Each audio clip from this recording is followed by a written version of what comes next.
Hello, you. You're listening to A History of Italy.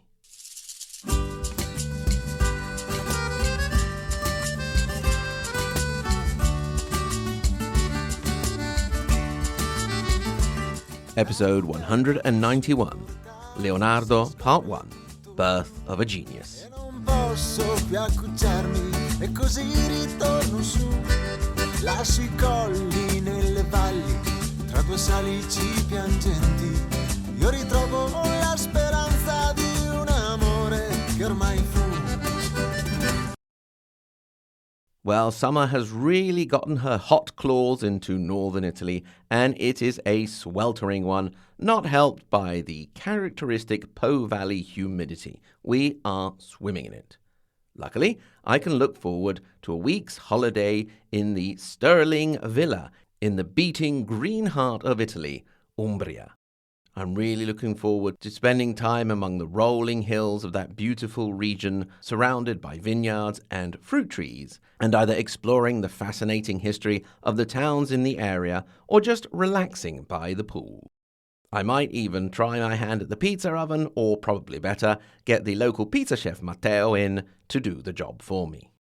I've always wanted to visit the wonderful Lake Trasimeno, and finally this summer I'll be able to mark that off my bucket list. Me and my family from England will be spending our holidays there, and you can do so too. The bookings are open for this and next season. All you need to do is go to sterling.com, that's sterlinghe.com, and book your holiday. You'll also find their link in the show notes, and they have been kind enough to bring you this series of episodes. When I was younger, I was not one for crying much. I suppose it came in part from being part of the generation born in the 70s for whom boys still didn't cry yet. I wasn't particularly macho or adventurous as a kid, and that may have disappointed my father a little, although he was a very affectionate dad, and my sister and I never lacked for support and encouragement. Although not to toot my own horn, but the assignment of the 1990 Pulaski County Soccer Tournament MVP for my performance between the goalposts helped put things back on track a bit. It made up for being afraid of jumping off ramps with my bike and being afraid of steep slides. My father, in turn, had a stricter macho-style upbringing. As a young boy growing up in Argentina, he had been at a public event in which he had been given a doll by Evita Peron, and my grandfather had thrown it away because boys don't play with dolls.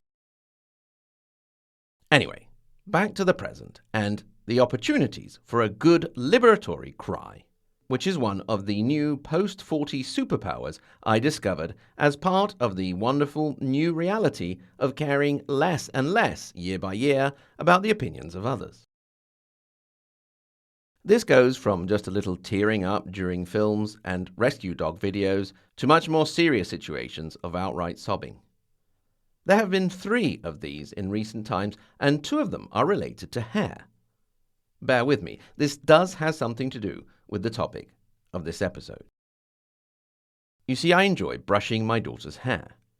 Perhaps I too would have benefited from having more dolly time as a child.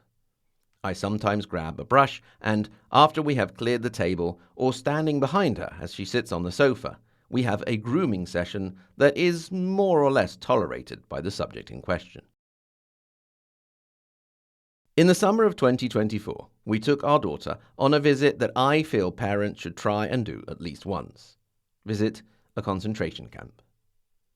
I really believe that if you go there in person and feel the evil, the absolute despicable evil that was perpetrated there, you will be less susceptible in future to those who would deny everything. We went to Auschwitz, which, as you know, is not a single camp, but multiple ones. Auschwitz II is the one with the train tracks going under the building and into the unloading area. A soul-sucking experience, but perhaps more sinister is Auschwitz I, the one with the Arbeit macht frei. Once you have passed under the sign, at first, looking at the tree-lined roads and red brick buildings, it strikes you as quite peaceful. Indeed, almost pretty. That is perhaps what makes it so sinister, that in a place where you might want to go to a summer camp, unspeakable deeds were performed. You are guided through some of the buildings where exhibitions have been set up, and it was one of those that really got me going. As you will know, when the prisoners arrived at the camps, they shaved their heads, and their hair was not thrown away, but kept, and in one room they had an exhibition with the hair taken from the women. It covered all of the room, knee-deep.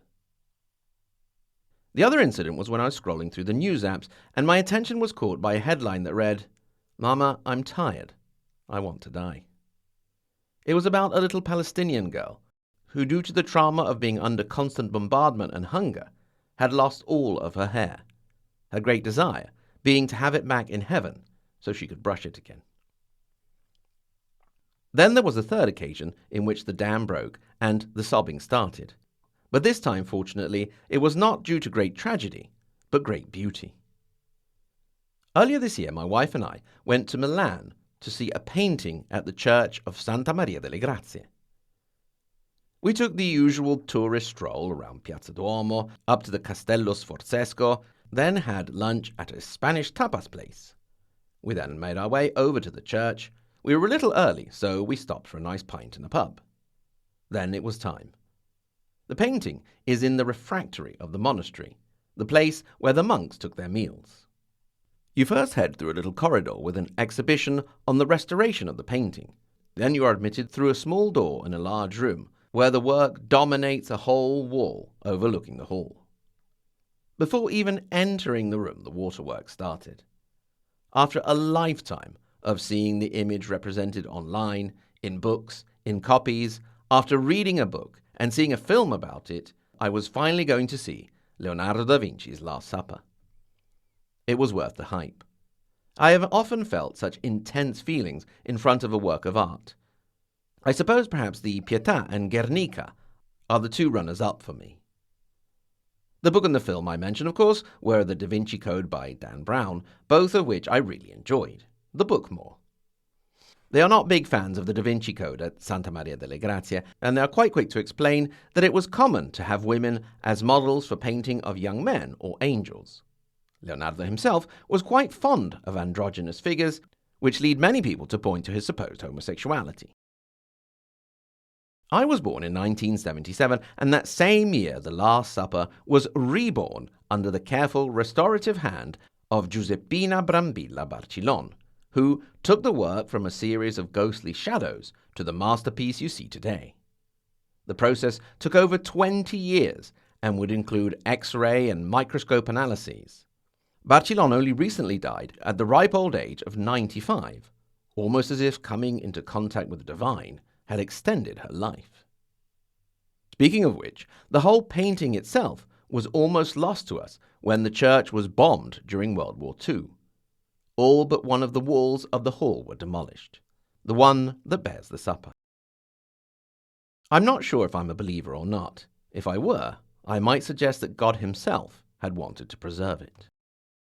It had been commissioned for the order by none other than Ludovico il Moro, who, after the death of his beloved wife, Beatrice d'Este, had taken to dining with the friars once a week, allowing him to share in the annoyance of the monks for the delay of the work.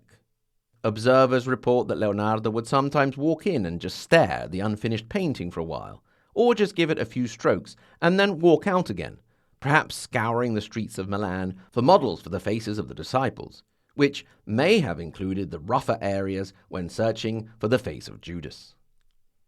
On the other hand, he may have been off pursuing one of the other seemingly endless interests or studies, one of the reasons the artist was notorious for not finishing artwork.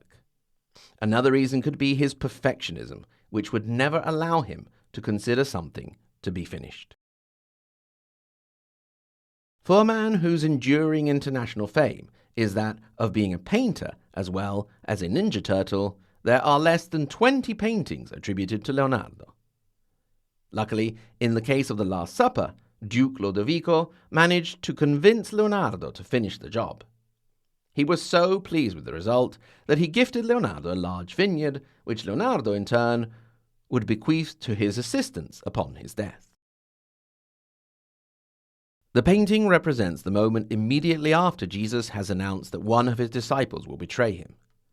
Jesus himself is the perspective center of the painting, and it seems that Leonardo had actually put a nail in his right temple to tie all of the strings to get the perspective right. Jesus is the calm within the center of the brewing storm, and the image is almost like a play with actual movement. For example, as you go to the right, the images then basically send you back into the center. Leonardo da Vinci was born at 3 a.m. in the morning of April 15th in Vinci, a town just outside of Florence, nestled among the rolling Tuscan hills. His father was a notary from a long line of notaries, Piero di Antonio da Vinci, Antonio being Leonardo's grandfather. His mother instead was not Piero's wife, but a little adventure of his, a local farm girl named Caterina. It was not uncommon for the youth of such prominent families to have these sort of adventures.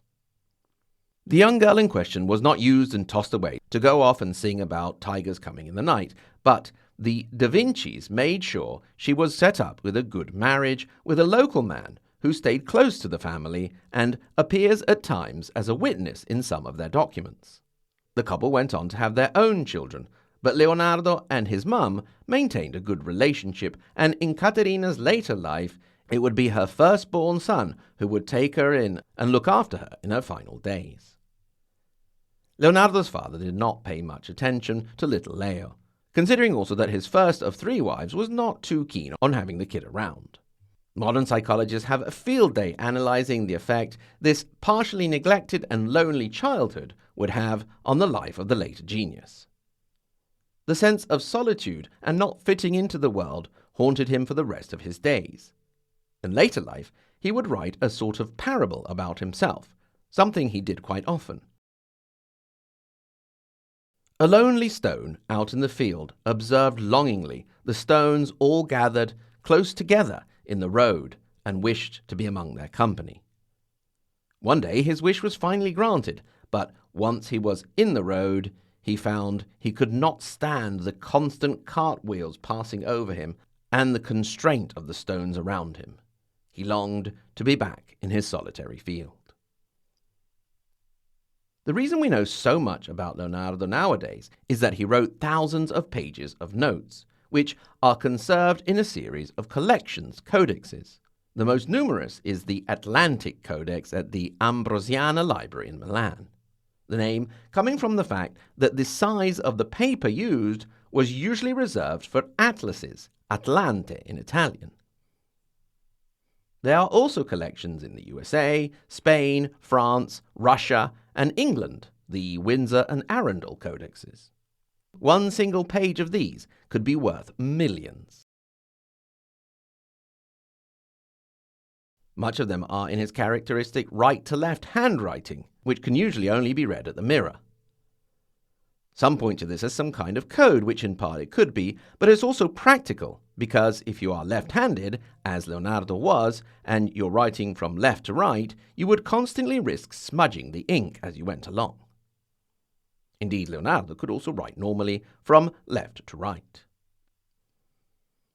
These notes included absolutely everything: considerations, drawings, designs, and even shopping lists.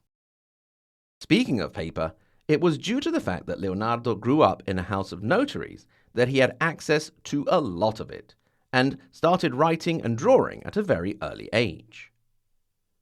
Da Vinci spent his childhood in his grandfather's house, and it was his uncle who paid some attention to him, teaching him to appreciate and carefully observe nature.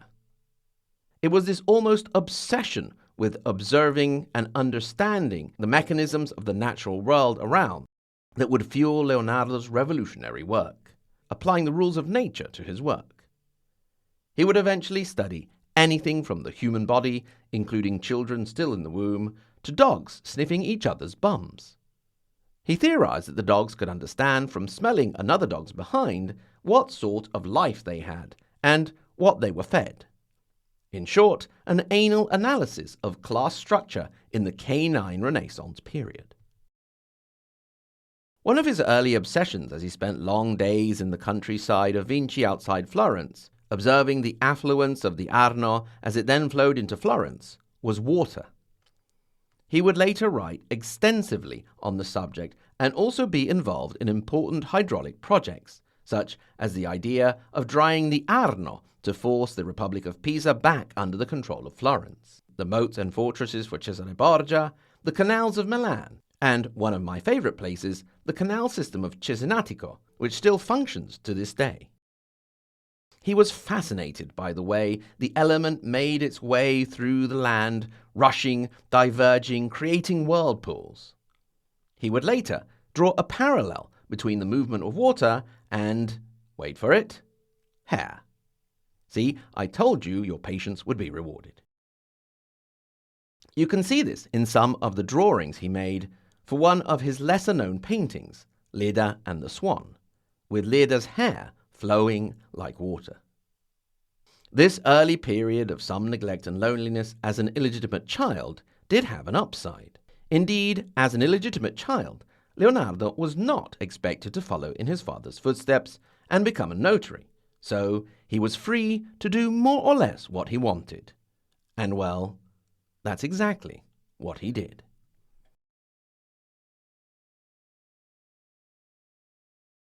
Thank you very much for listening. Remember that this episode is brought to you by Sterling or Sterlinge. That's Sterlinghe, and you can find their link in the show notes. A History of Italy is a Sentire Media podcast, created and hosted by me, Mike Corradi, and produced by my wonderful, wonderful Patreon supporters, whom I'd like to thank starting from the first half of the Margherita Hack and Galileo Galilei level, and they are Alison H., Amanda D., Annie, Aurora T., Benjamin W., Karsten, Catherine C., C. Lane, Cindy M., Chris H., Cospia Fanboy, David M., Dean V., Demetrio M., Dennis K., Dennis S., Dominique T., Edward J., Edward S., Emily B., Eric W., Federica R., Gabriel S., Gunnar, Heather M., Ignazio, Il Valentino, Jane T., and Jeff M. Thank you very much, one and all. And of course, we cannot forget the tippy-top Maria Montessori and Dante Alighieri, Lisa K., Peter W., David L., David C., Sen, David A., Karen D., Helenka, Bridget, Dallas, Joseph, Stephen G., and Julian. If you'd like to get in touch, please feel free to do so. hello@historyofitaly.com. Love to hear from you, and you can follow us on social media, Twitter, Instagram, and Facebook. Once again, thank you very much for listening, and until next time, arrivederci.